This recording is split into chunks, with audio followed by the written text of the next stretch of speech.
Hello and welcome to Comedy in a Nutshell, the podcast where we ask the comedians the big questions, like, why are you doing this? I'm your host Mark Decano, and each episode I dig into what comedy actually means to the people brave or unhinged enough to chase laughs for a living.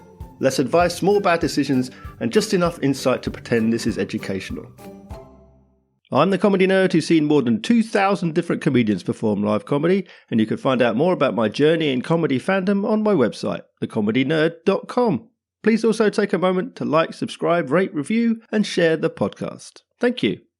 My guest this episode is a stand-up comedy veteran with more than 3 decades behind the mic. He's a writer, broadcaster, podcaster, speaker, author, and comedian whose love of comedy is rivaled only by his love of Arsenal Football Club. With his 2026 UK tour about to take off, it's a privilege to welcome stand-up comedian Ian Stone.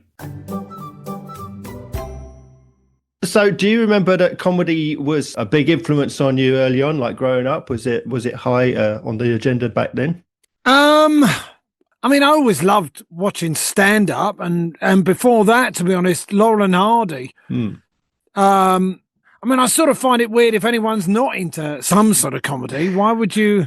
Oh, no, I'm not too keen on laughing, really. It just seems a bit odd. So, no, Laurel and Hardy really was early on. And then stand-up comedy. There was a guy called Ken Goodwin, who some of the older listeners might know as a stand-up in the 70s or 60s and 70s. Yeah. And I really liked him. I joined the Ken Goodwin fan club. I think I saw him on The Comedians. Yeah. And I really liked him. And I sent away for, I don't know what I got like a little sort of, I got a little newsletter, what Ken's up to and a couple of bits and pieces. It was really sweet. I would have been about 8 or 9. And then I used to watch comedy on the telly, particularly Les Dawson, Ken Dodd, the old school guys, you know, Freddie Starr after that. Mm-hmm. Were they kind of influential, these people you've mentioned, in comedy being something that you wanted to do for yourself? No, not particularly. I love watching them, you know, but Les Dawson particularly, I just always thought he was fantastic. I loved how lyrical and how poetic he was. And was it an influence? I guess so, but it wasn't really in my mind to be a comedian at the time. I just liked watching them. Yeah. So what was it then, that path that made you want to be a comedian then, ultimately? Well, okay. Look, it's not a long story particularly, but I left school. Well, I was thrown out of school actually for starting a poker school in the sixth form common room, and got asked not to come back after the Easter holidays in the sixth form. So I was working. I was doing a regular job. I was an engineer, designing air conditioning systems and I don't know what for office buildings, and but I met my partner, Rosie, when I was 21, and she said to me about 3 weeks after we met, she said, you should be a comedian. And I didn't think I must be a comedian, but I did think, who is this woman? What have you seen? What are you, I don't understand. And, and I guess I ruminated on it for 7 years, as it turns out. And when I was 28, I decided that I didn't want to be an engineer anymore. So I left the engineering world and I went backpacking around India and the Far East, left my job and just went, I've got to do something else, see what I can do. Yeah. And everyone's like, oh, you're going to India, you're going to find yourself, right? Which is a bit of a cliche. What happens is you get on a plane and 9 hours later you find yourself in India, right? But I went away. I was away for about 7 months. And there was an interesting moment about 3 weeks into my time in India where I was on a beach in Goa. It's beautiful palm trees, crescent-shaped beach, white sand, waves gently lapping on the shore. And I'm sat there and I thought, oh, my God, I am in paradise. Look at me. I'm in paradise. And then I did think, my God, I can do anything. I've made it here. Isn't this cool? Maybe I can do something else in my life. I still didn't think stand-up comedy. I didn't. But what happened was when I got back after traveling, I couldn't get a job. I was sort of thinking I'll go back to engineering but I couldn't get a job. Right. It was a recession and I couldn't get a job. And then I started writing. I did a creative writing course with a Michelle Roberts, her name was, writer, and the City Lit in London. Right. we had to write bits of prose or poetry, or whatever, and read them out in the class every week. And I found that the stuff that I was bringing in was getting laughs. I mean, it was like, oh my goodness, other people find me funny as well as me. So I sort of started thinking about it, and then I was writing jokes with my pal, and then just like regular stand-up jokes, and we didn't really know what to do with them. And I heard myself saying, oh, I'll give it a go. Yeah. And I did. August the 14th, 1991, stepped on stage at a comedy cafe in London. Yeah. And how did that first gig go? Shit. I mean, utterly terrible. Are we allowed to swear on here, by the way? Yeah, Billy Boots. Oh, it was terrible. I mean, it was a weird. I got up on stage and I'd never been on a stage before. School productions a couple of times, but nothing like this. Yeah. And there was a sort of moment when I thought, my God, everyone's looking at me, and that was a weird sort of moment for me. And my whole right side of my body was shaking, and I had that sort of dry mouth thing. And I did my 5 minutes to nothing, really almost no laughs at all, I think. But what was interesting to me was Rosie was in the audience. Yeah. And she was behind a couple of guys who were talking about me, not knowing that she was connected with me, saying, yeah, the material's good, but he's a terrible performer. And I thought, all right, I can work with that, because I'd never performed before. But they liked some of the jokes, even if I couldn't deliver them at that time. Right. So you go away and you work, don't you? Yeah. Starting comedy, then going onto the stage, did it have surprises? Did you have expectations going in? I mean, how did reality compare to what you'd envisaged in the beginning? Well, the thing was, and I'm a bit like this. I'm quite impetuous. I tend to dive in head first most of the time. So I hadn't really thought about what it was going to be like. Right. I mean, I only said to Rosie about a week before, I'm going to try it next week. And she looked at me like, you're not ready, which I understood. But I sort of was okay with it. I wanted to see what it felt like.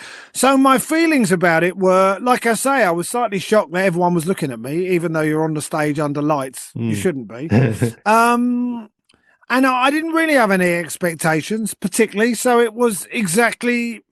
Well, it wasn't exactly how I imagined. I maybe hoped I'd get a laugh or two, but I didn't really know what it was. Yeah. So I was very much feeling my way into it. So, no, I didn't really have any expectations before I went on. Yeah. Was there anything that really stood out as being complete surprise to you, that, like, not just in the beginning, but as time has passed on? Is there something that's come out of it? Everything. I mean, it was new. It's a new thing, you know. It's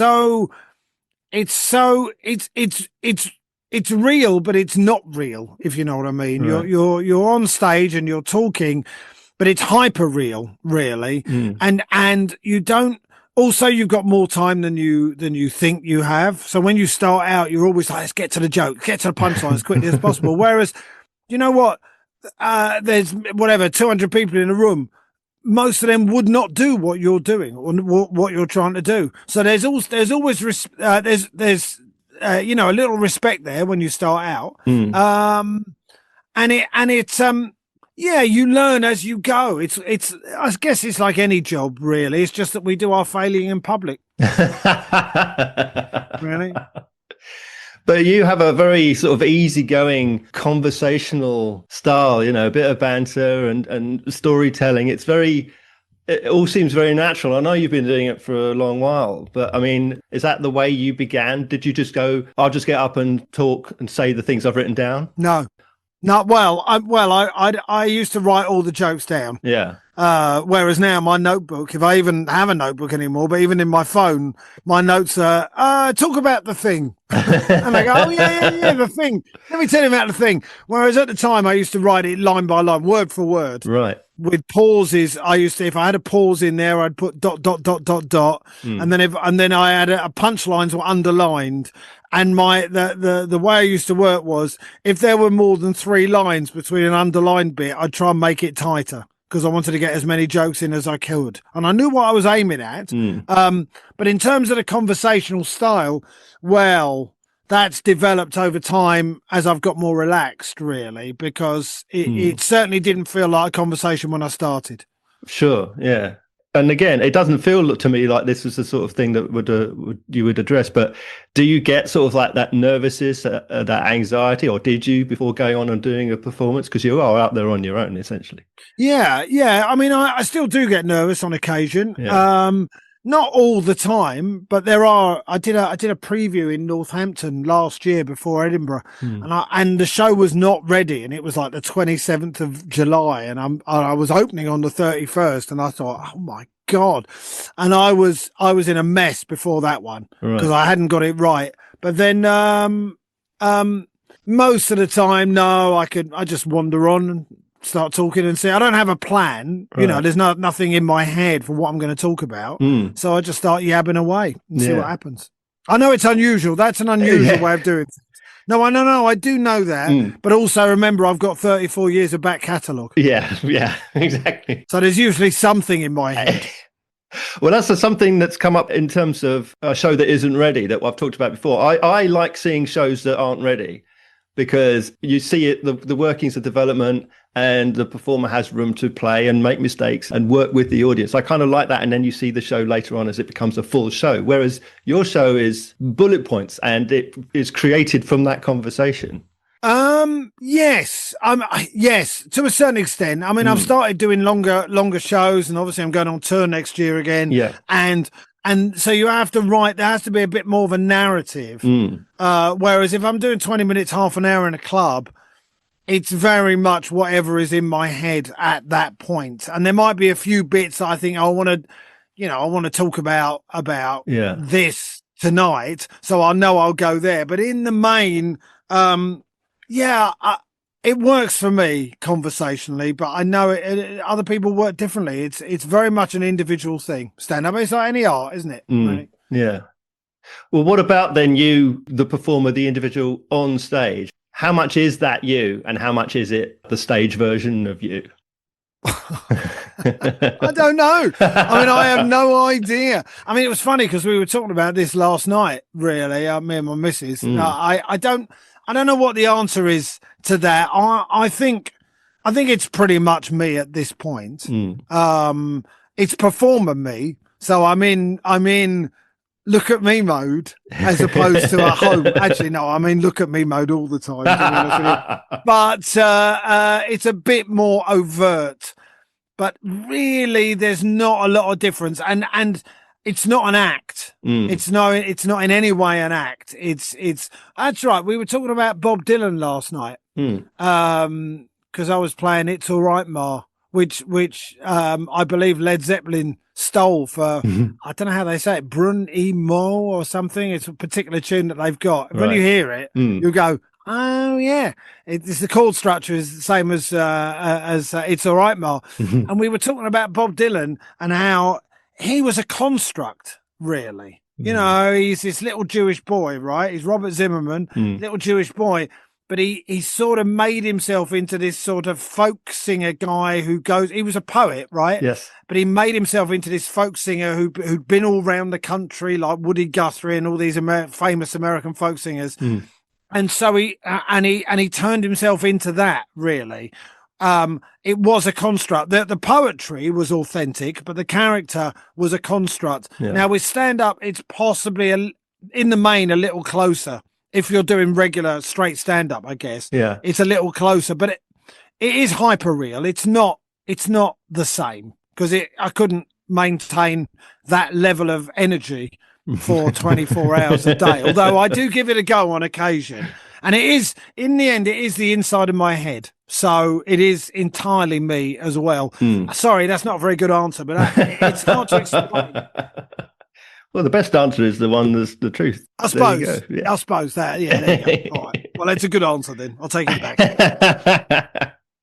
But once you're on stage, and to immediately naysay what I just said, once you're on stage, you have a kind of a license to be grander, to be bigger, a show personality than you are. So is there things does it give you a license to say things that you might not normally say, or a protection to be more overt, or to get away with stuff, if you like, for want of a better phrase? Yes, I think to a certain extent, I think it does. I've never been one of these, oh, I'm going to say the unsayable or say what you're all thinking. I don't believe all that nonsense, but I will say what I'm thinking. Yeah. And, beyond that, there's not a lot. Hopefully people can relate to it, really. But I don't. I mean, in a very strange way, it is a safe space. I mean, a comedy club or a theatre where people have come to see you, it's a safe space, and you can say what you want. Yeah, really, you can say whatever you want, and you hope that your moral compass is sort of in a similar place to the audience. But there have been occasions when I've said things that people have, and I'm like, no. I mean, I was. It's funny, right? The other day, I was talking about my hairdresser. I got my hair cut, and I was talking about how my hairdresser is not the sharpest tool in the box, right?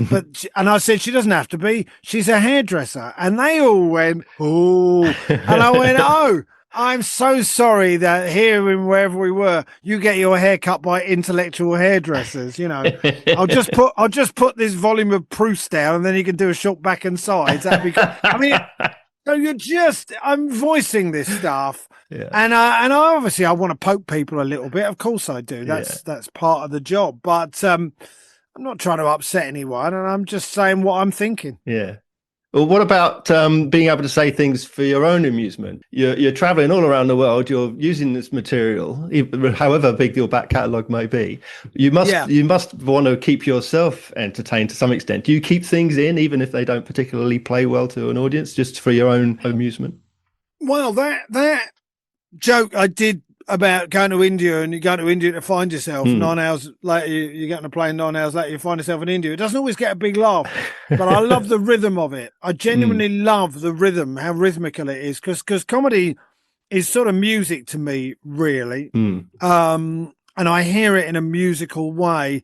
So if I like the rhythm, I like the rhythm, but you can't have too many of them, because otherwise you're not getting enough laughs, are you? So, but once in a while you do say things that'll amuse yourself, and I do. But I laugh at the stuff that they laugh at as well. I mean, Mike Wilmot, who I don't know if you know Mike Wilmot, brilliant Canadian comic, said to me one time, he said, "The thing is about you, Stoney, no one enjoys your act as much as you." And I thought, well, first of all, I thought you bastard, but then I thought you're right. That's fair enough. But I think that's partly people like that sometimes. Some people don't, but Yeah. In a similar vein, I mean, as you say, you've been going for a good while now. I mean, does it feel like work, or do you still get that personal joy out of going on stage every night? Is it work to you? Is it a job to you, or is it still as much fun as it was at the beginning? Oh, it's brilliant. I mean, I wouldn't want to do anything else. I mean, I do other things. I'm trying to write various things at the moment. I'm hopefully going to do something with one of my kids. But it's not work. No, it's not. I mean, the traveling is work. Being away sometimes is work, but being on stage, no, I love it. I absolutely love it. Yeah. And I think people can see that as well, to be honest with you. I mean, when I step on stage, it definitely feels like, oh, yeah. It feels like I'm in control of it. And I like that feeling. I really do. I'm not a control freak. My missus might say something different, actually. But I do like that feeling of almost being a cipher for the energy, and so their laughter and the energy comes through me, and then I sort of give it out. And I described it once as, it almost feels like I've got the whole audience on sort of bits of gossamer silk, and I'm pulling them up into the air, and they can't control it. They're giddy with it, and then they're just about to float back down, and their arse is about to hit the seat, and I'm like, no, up you come again. And it's that when you get that feeling right, there's nothing like it. No, it doesn't feel like work at all at that point, ever. I mean, there are some gigs, you're doing a corporate gig and you're struggling away, and you look at your watch, you go, I've got to do 30, and you've done 12, and you think, oh. There are occasions then it does feel like work, but most of the time, no. Yeah. Well, how about comedy for you as an entertainment? Do you still watch comedy? Do you watch it in the same way? Yeah. I went to see Alan Davis's show last week. I saw Jen Brister the other day. Yeah. I don't watch that much TV, but I see live stand up, and I think it's great. And there's people that really make me laugh. Yeah. I saw Elliot Steele, one of the younger guys. He's great. Mark's son. Mark's great as well. Yep. Kerry Godliman makes me howl with laughter. Yeah. So does Zoe Lyons.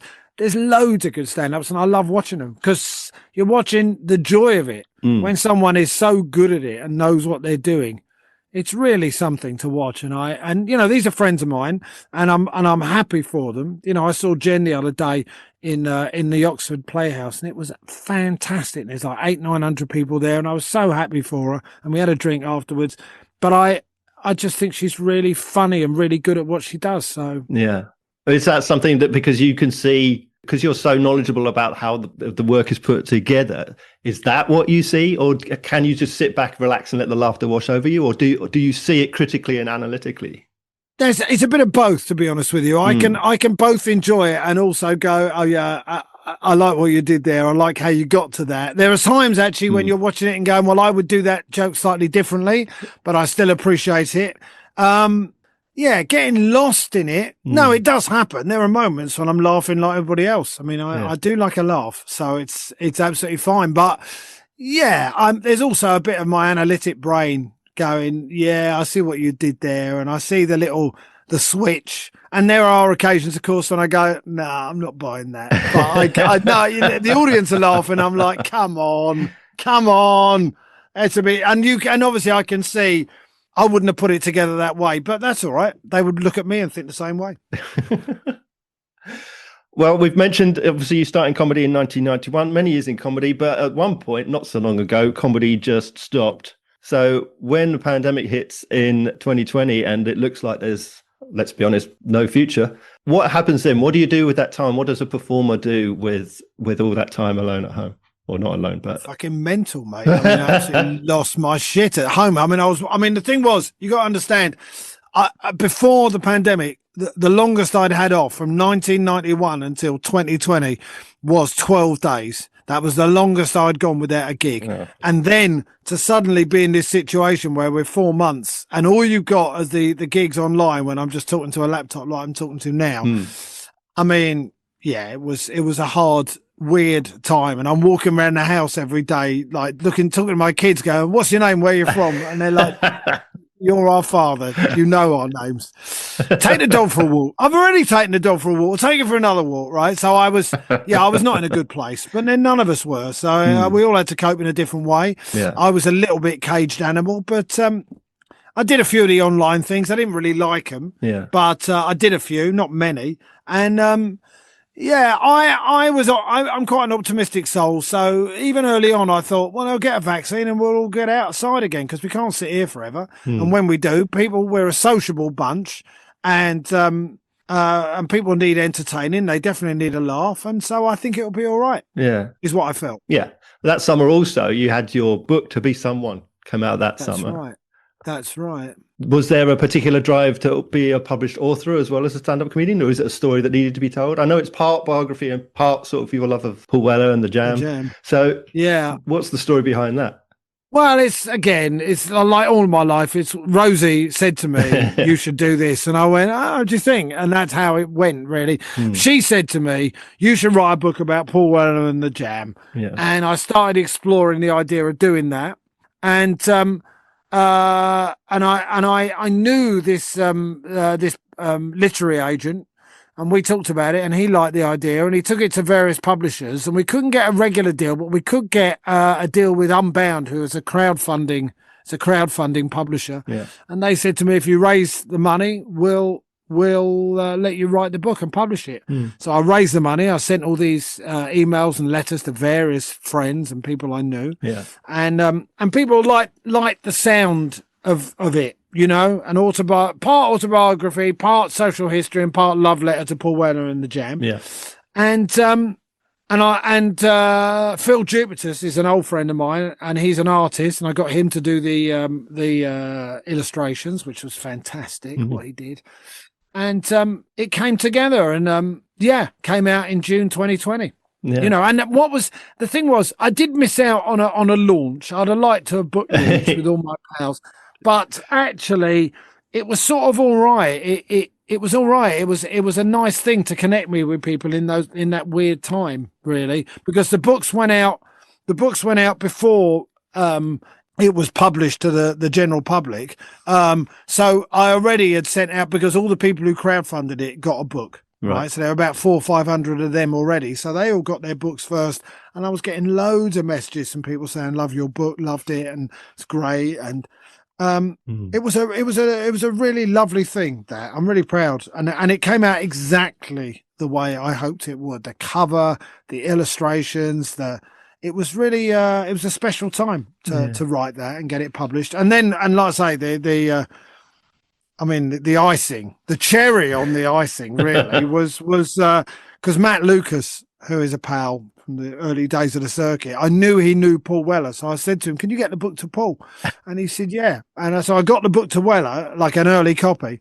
Yeah. And then I'm getting texts from Matt with screenshots from Paul Weller saying, I love your mate's book, I want to give him a call. And then I got a call from Paul Weller one morning. I was doing breakfast radio at the time, and I got a call from Paul Weller about 10:30. So I just come out of the studio and I think, who's this number? And it's Paul. He goes, hello Ian, it's Paul Weller, right? And I wanted to go, I know, right? Because I've heard his voice a billion times. But I went, oh, hey, Paul. Hey, like it was like the most normal things in the world. And he said, I really like the book. I'd forgotten how shit it was in the 70s. And I said, can I use that for the front cover? And he said, yes. And so that quote is on the front cover. And I mean, it's absolutely mad, all that stuff. But very nice thing for me to write that, and people have been incredibly complimentary about it. And I'm just about to record the audio book. Actually, I haven't, because we didn't do one at the time. But somebody came to me and said, "Do you want to do an audio book?" And I thought, yeah, so I will. Fantastic. Does that give you the bug then to be a writer, an author, and write more books like that? It's really about time. I mean, writing a book, like any major thing like that, it takes time. And I've got ideas, and there's a load of things I still want to do, and writing another book is one of them, really. But it's just about how much time I've got. I've got initial. I wrote about 40,000 words of one thing that never really came to much. But I still feel like there's another book or two in me. I don't know. We'll see. Time is precious because you're now an author, you're a writer, you're a comedian, a podcaster, broadcaster. You've been doing so much, you're doing so much. Where is your comfort zone? Where are you happiest? Is any one of those your favourite thing to do? Or is it sitting and doing the writing, preparing for a tour? Or where are you happiest? Where am I happiest? I mean, that question really should be, where am I the least unhappy? Really, if I'm honest with you. But where am I? Well, watching Arsenal, watching us beat them lot up the road is good. I like that. Although I like watching us beat anyone, to be honest with you. On stage, in front of people laughing, hanging out with my kids at Glastonbury, clubbing with my mates. I mean, I'm going to see Radiohead. I know this is not going out till January, but I'm going to see Radiohead in a couple of weeks. I'm going to see live music.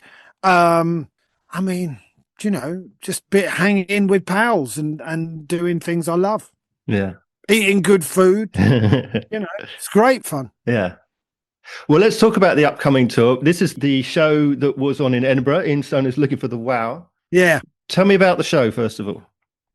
Well, I mean, look, the basic thing is you have to come up with a title for these shows way before you know what the hell it's about, right? Yeah. So you're looking for something really sort of quite vague, so you can fit pretty much whatever you come up with into that. But the truth is, it's life is a bin fire, right, Mark? I mean, it is, and the world is definitely a bin fire right now. You look around, and it makes you despair. You have to watch the news, and you think, oh my God, it's just getting worse. And you do worry about humanity when you hear that, 1 in 5 people don't believe in the theory of evolution or something, some nonsense like that. And you think, Christ Almighty, we might be doomed, right? But if that is the case, what I think everybody needs are experiences that essentially take your breath away, that are awesome, right? That make you go, wow, right? And all those things I was talking about, right? All those things I was talking about, being in a football stadium where something amazing happens, watching a piece of theatre that you go, oh my God, or watching a piece of dance you know, the majesty of nature, although I don't really give a shit about that, but you know, I know a lot of people like it, right? But mountains and all that stuff, and love and all those things that make you go, wow, I'm on the lookout for them, basically, as much as I can, because they're good for you. They release a drug called oxytocin into your brain. Oxytocin is one of those happy chemicals, like endorphins if you go running, or serotonin if you take Class A drugs. You know? And I'm happy to admit that I have on occasion taken some exercise, right? But that joke's in the show. All right, I will say that joke's in the show. But all those experiences, I want as many of them as I can, as often as I can, before the inevitable slide into decay and disease and death, which will happen. It is a comedy show. Yeah. It is a comedy show. Well, let's hope. Yeah, and let's hope it doesn't happen too soon. We hope we live long enough to reach the end. So the tour, then, it's a big one. Are you big on touring? Is touring one of those things? I haven't done this. It's only the second time I've done it, and I'm actually putting more dates in now because these have sold pretty well, actually. I mean, it's been... The thing is, I haven't done a lot of mainstream telly, and that obviously helps if you're touring. You know, people know you're around. Right. But social media has made a huge difference to me. I put out clips on Instagram and TikTok and Facebook and YouTube, and people really respond well, and they come and see your shows. And I really like that whole aspect of giving stuff for free to people. Yeah. And they go, oh yeah, we'll go and we'll give back. You know, but I like that I'm doing the giving first. Yeah. I mean, in Edinburgh, because I started going back to Edinburgh about 4 years ago. Yeah. This is Jen Brister is my pal, and she was encouraging me to go to Edinburgh because she said, you know, you don't just want to be on the comedy circuit, fun as it is. You've got a lot to say, and you need a proper platform. And I started going, but I do the Free Fringe in Edinburgh, which is where you do the show, you let people in for nothing, and then you do a bucket speech at the end where you persuade them to hand over money. Yeah. You know? This is the awkward moment when a Jewish comedian asks a predominantly Scottish audience for money. You know, let's see who blinks first, right? All this stuff, right? And you just try and make it as funny as possible, and it's not begging. It's basically it's a bucket speech, but I enjoy it and I make it funny. And but I'm giving stuff to them. And what's lovely about the Free Fringe is after about 10 minutes, when people come in and they don't know who you are, but they've seen the queue outside your venue and go, well, who's this? Who's on here? And they go, oh yeah, Ian Stone. And then they come in, and after about 10 minutes, I can see the ones, they're looking at me like, you're really good at this, aren't you? I'm like, yeah, I've done it before. And then they're delighted. They're absolutely delighted that they've chosen. And then they're really happy to hand over the cash because they know it goes to me. And now, obviously, the tour is a slightly different thing because you're charging for tickets. But what I'm doing is giving them clips 3-4 times a week on all these different platforms. Yeah. Oh, there he is again. And these little constant reminders. And it means that the gatekeepers on radio and TV have no say on whether I can do a tour or not. And so it really has changed everything for me since the pandemic, since starting putting clips out. Yeah. And I thought, I can tour. And so that's what I'm doing. Yeah. I mean, this is a UK tour, but you have performed all around the world. Do you find as you're traveling around the world, around the country, performing your comedy, that you have to make adjustments to where you are for different audiences, or that it's received differently? Of course. I mean, of course, you go to different countries. And I mean, I went to Melbourne last year for the first time for the festival. I'm going back again this year, next year. And you know, you have to adjust a little bit. You know, there are things that they won't know about. If you're talking about, you know, regional politics, people in Australia don't know who Priti Patel is, for example. You know, it's not their fault. Lucky them. No, well, you know, whatever your views. So yeah, you do have to adjust, of course. But you know, I think the best comics are adaptable, aren't they? Really, the best artists, I think, are adaptable. I mean, obviously, you have to have a vision, but if you're talking to people and it's authentic, people have to know that you know where you are. Do you know? So, you know, if you're doing a gig in a prison, for example, and you walk on and do you know what it's like when you get on the tube on a Monday morning? They're going to sit there and go, no, mate, no, I'm in here for 10 years. Yeah. So you can't do that. You have to talk to them about stuff that they can relate to. And that goes for anywhere and any crowd. So if you find that you're in a place and they're not going for the political stuff, don't do that. Do something else. Yeah. You know, that's certainly how I feel anyway. Yeah. Well, what about Edinburgh then? I mean, how far has Edinburgh? You said you hadn't been there in a little while, but you've been there before a few times. So how does that change? How has your experience in Edinburgh changed? How has the festival impacted on you? Well, I mean, I first went to Edinburgh in 1991 when I just started. Yeah. And I did a couple of gigs up there just to see what it was like. I died on my arse so badly, both of them, so badly. That was, in fact, my second and third gigs after that one I was telling you about. But then I went back in 96 with my own show, The Cheek of Ian Stone. Yeah. And I think, I've actually lost count. I think the one I just did, the show that I'm taking on tour, Looking for the Way, I think that was my 10th or 11th show, one-man show. Yeah. And I've done 4 in a row. I did 2022, 23, no, 21, 22, 23, and 24, or whatever it is. Anyway, you understand. Yeah. The last 4 years, Sure. I've done shows and in the same venue, in the Counting House Ballroom, every year at 4:00. Yeah. People know I'm there, and just talk shit for an hour and see what happens. And I have a great time. And it has changed. I mean, it's so enormous now. It's so massive. There's more punters, but you know, you've got to be good to get an audience. But I've been doing it a while, so I figure and you know, there's plenty of people there who've seen me, so that helps. I get a little bit of, you know, people who, let's go and see him, put me in their planners. Yeah. I like being. It's the biggest arts festival in the world, and I like being part of it. Yeah. Well, do you think that from that, or from touring, or from any of your shows, that you've learnt a single lesson that is the one that most informs your philosophy going forward, if you like? One thing that perhaps you would tell to a young up and coming comedian, or your younger self even? Don't do it. No. I would say, I mean, if I was actually talking to my younger self, I would say, listen, you will lose your virginity eventually. Don't worry about that. If I was talking to a younger comedian and they asked me, I always say anyway, people ask, and I say, just keep writing, write jokes, try them out, write another joke, try that out, write another joke, just keep working, keep trying to be creative. Have I learned anything? I mean, honestly, fun is really the most important thing. Like good, proper fun with your pals and with your family. It's the only important thing, isn't it, really? As long as you've got your health. So it all sounds a bit cliched, really. I haven't really learned. I've learned loads of things, but nothing that I'm just trying to be a good person, I suppose. Sound like such a prick. I don't.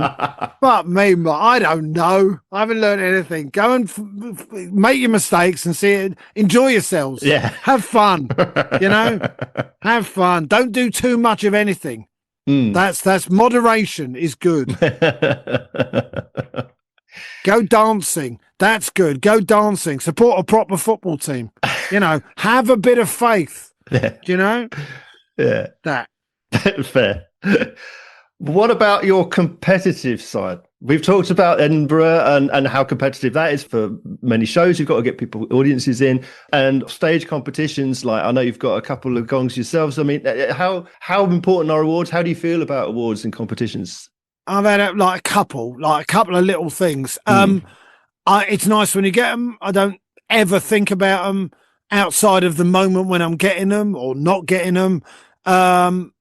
It's a sort of weird thing, really. I find comedy competitions really odd because in the end you're just trying to express your authentic self, and the fact that a group of people judge your authentic self to be better than someone else's, well, it's sort of meaningless, really.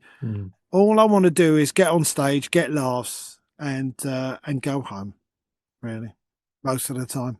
I mean, beyond that, you know. I mean, in terms of comedy, like I say, it's meaningless. In terms of football, Arsenal have to win a big trophy this year, but that's a competitive business in a way that I don't think comedy should be a competitive business. And obviously, if you're in Edinburgh and you want to get people in, but I'm not trying to say to people, don't come and see that, don't go and see them, go and see me.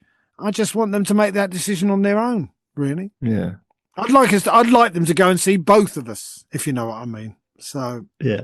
Well, what about targets then? Do you set targets for yourself? Do you have specific aims that you've set out to achieve, or have you achieved everything that you wanted to do? You've got your no, loads of things I want to do, loads and loads of things actually that I don't particularly want to say in public just yet. I've got things in my head that I think, I'd like to do that. It's 3 things that I'm genuinely sort of trying to get to, and we'll see what happens with them. I had my first ever bass guitar lesson today. So I've never played a musical instrument, not really.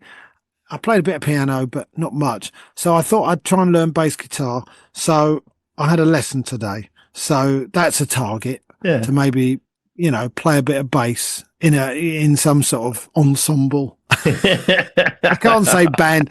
My teacher called it an axe today. It's your axe. I thought, don't say that. Don't say that. I looked at myself in the mirror and I thought, you absolute prick, look at you. But no, I'd like to learn how to play the bass and then see what happens there.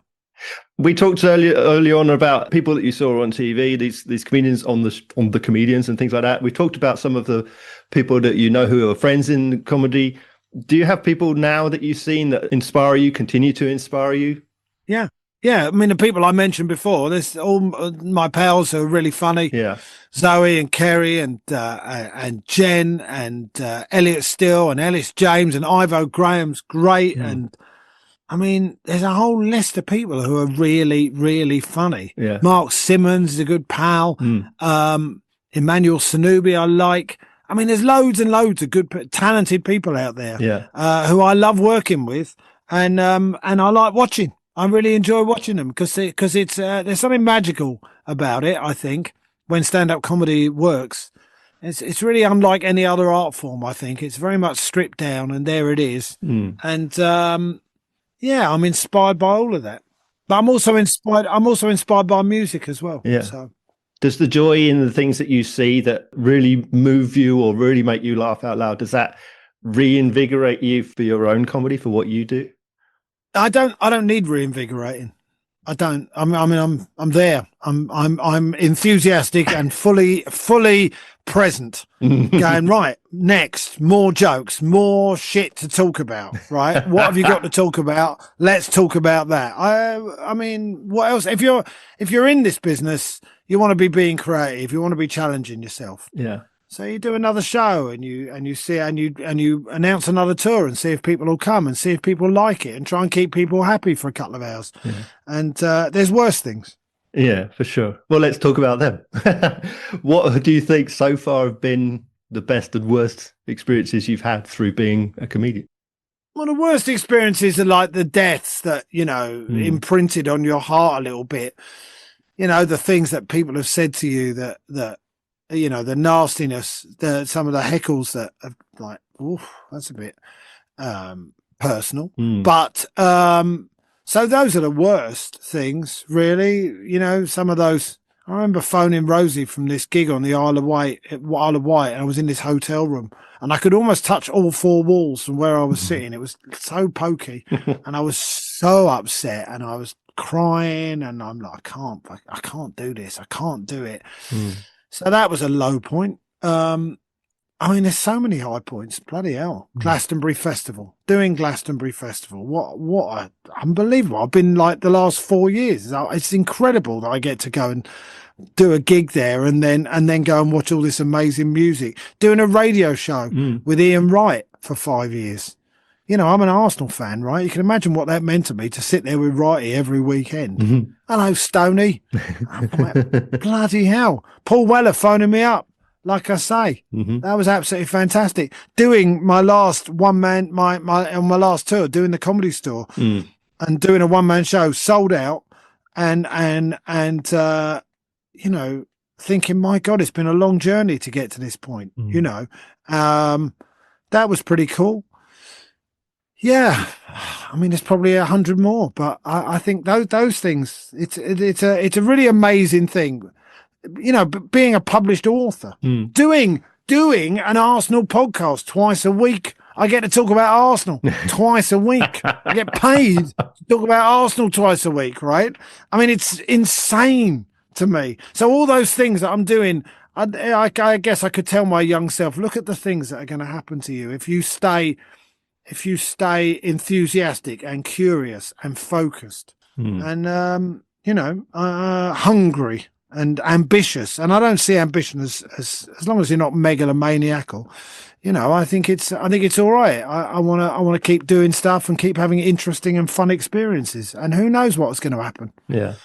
I mean, your passion for music and comedy and Arsenal, obviously palpable. I mean, we're lucky that Rosie didn't say you should be a footballer, I guess. Yeah, she could see even her magical help in all that could not have helped me. I'm decent. I haven't played five-a-side in a while because I hurt myself. But I mean, listen, I'd love to have been a footballer, but it was just never an option. I was never good enough early enough to get anywhere close to that. But no, I'm doing something that I love,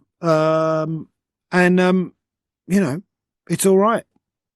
So, Ian, how can people find out all about you and about the upcoming tour and where they can come and see you performing?